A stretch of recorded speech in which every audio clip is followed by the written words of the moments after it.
Okay, it's on. It's on. It's on. Let's go. Let's go. Back up. Back up. Back up. All right. Hi, Vinnie and Skip here again. Hiya. So, before we go on with the remainder, we need to make a couple of corrections because this idiot doesn't know how to count. What? You're the one who said just do it. All right. So we said we were going to do F through L on this next video, but it turns out we have a lot more movies that start with L than we thought. We don't want to be here all day, so we're going to do F through K instead. Not only that, you're going to find that we have a bunch of weird cataloging things here. Again, because this guy... Why is your mouth open? What? Oh, sorry, yeah. Oh, mouth breather over here. So, for example, you're going to find that we have some Marvel movies in here, and it's all under M for Marvel rather than the individual things. Also, if there's a film with a bunch of sequels or other named sequels or just all generally part of the same franchise, we kind of keep all those together too. Alright, that said, let's get going. Fantasy Island. Based on the classic TV series from the 70s and early 80s, this one features Michael Pena as the mysterious Mr. Rourke. Now, as a horror movie, it's not that great. As a dark fantasy, it's pretty good, but it does make the mistake of trying to explain how the fantasies work. Flash Gordon. A campy throwback to the old Flash Gordon serials of the 30s, this one features a bunch of fun performances, and Max von Sydow will always be the pinnacle of being Ming the Merciless. Fletch. One of a handful of good movies starring Chevy Chase, Fletch is an undisputed classic, which turns the entire mystery genre on its head as Fletch investigates a man who wants him to kill him for unexpected reasons. Friday the 13th, 1 through 4. 1 and 2 are great classics, 3's pretty good for introducing the hockey mask, 4 should have been where the series ended, but, you know, made money, so here's more. Friday the 13th, 5 through 8. I respect 5 for what it tried to do, 6 because it finally just went straight into horror comedy territory, 7 because psychic powers always make everything interesting, and 8, let's just not talk about Jason Takes Manhattan, okay? Jason Goes to Hell. This is the worst Friday the 13th movie ever and introduces this note of unnecessary mysticism where there really doesn't need to be. Jason X. Expanding on the silliness from Friday the 13th Part 6, Jason X takes Jason into space, turns him into a cyborg, and does a whole bunch of nifty little sci-fi horror tropes and a bunch of fun little things calling back to the original. And it includes a scene with Jason beating one camper to death with another camper. Frozen. I know, we're all sick and tired of hearing about Frozen, but face it, it's a good movie. Get Smart. Another movie based on a classic 60s TV show, this sees Steve Carell as Agent 86 of Control as he tries to fight the forces of chaos. This one is a really good action comedy. It's a shame they haven't found a script yet that they like for the sequel. The Nude Bomb. This is the original Get Smart movie from the 70s, starring Don Adams as Agent 86. You know, it takes a few liberties with the TV show. There's no 99 and no real Siegfried or Starker, but hey, it's not bad. Ghostbusters 1 and 2. The original Ghostbusters continues to be a comedy classic. 2 is not as bad as everybody says it is. It's worth a watch. Ghost Rider.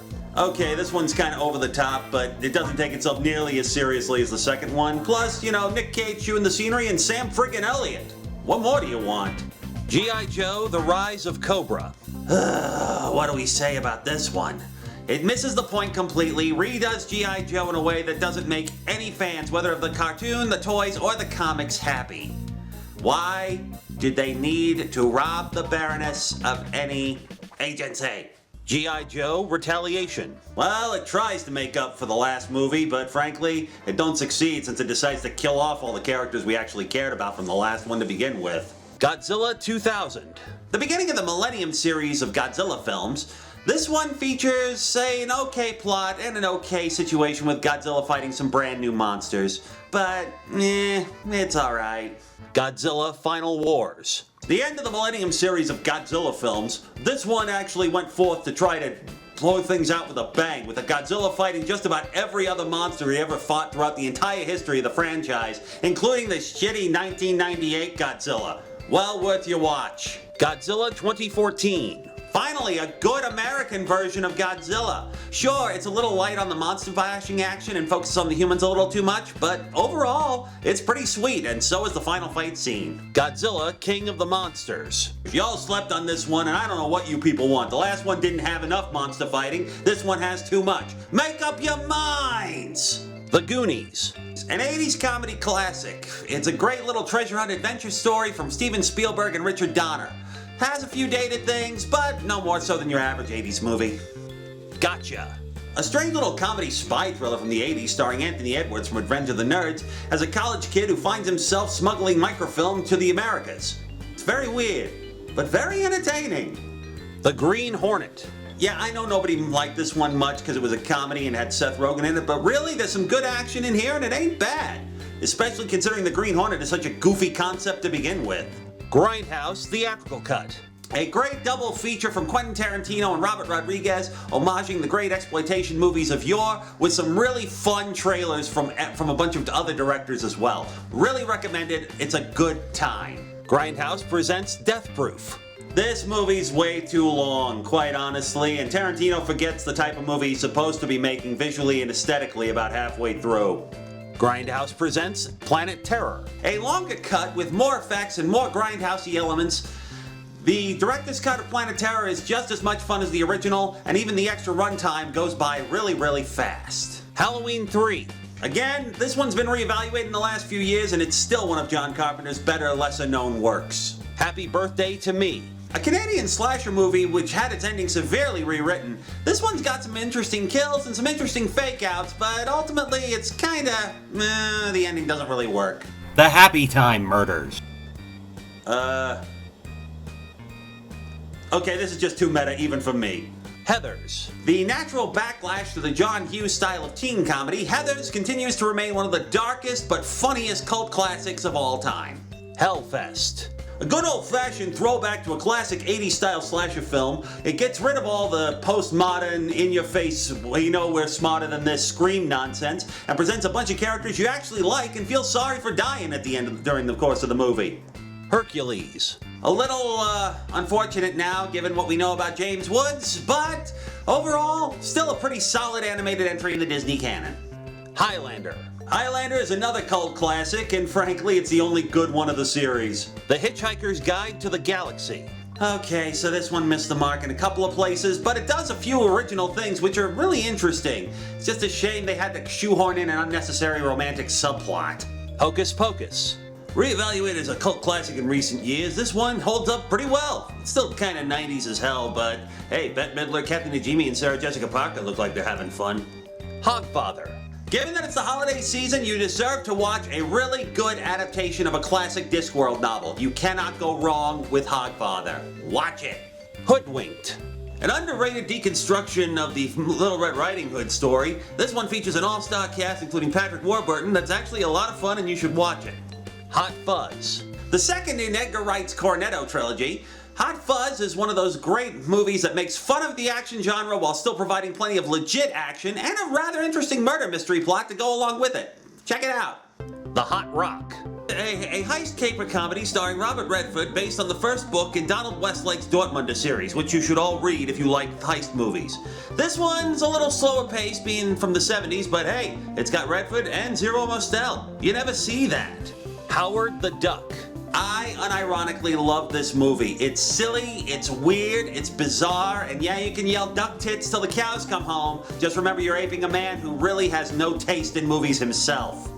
Identity. Falling somewhere between a horror movie, a psychological thriller, and a good old-fashioned murder mystery, this one takes the 10 Little Indians concept from Agatha Christie and applies it to 10 people stranded at a motel.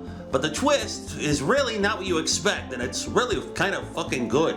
The Incredibles. Okay, there's a little objectivist overtones in this one, but overall it's a pretty solid retro-style superhero romp, and really it's really well animated and really well written and some great performances. It's a good one.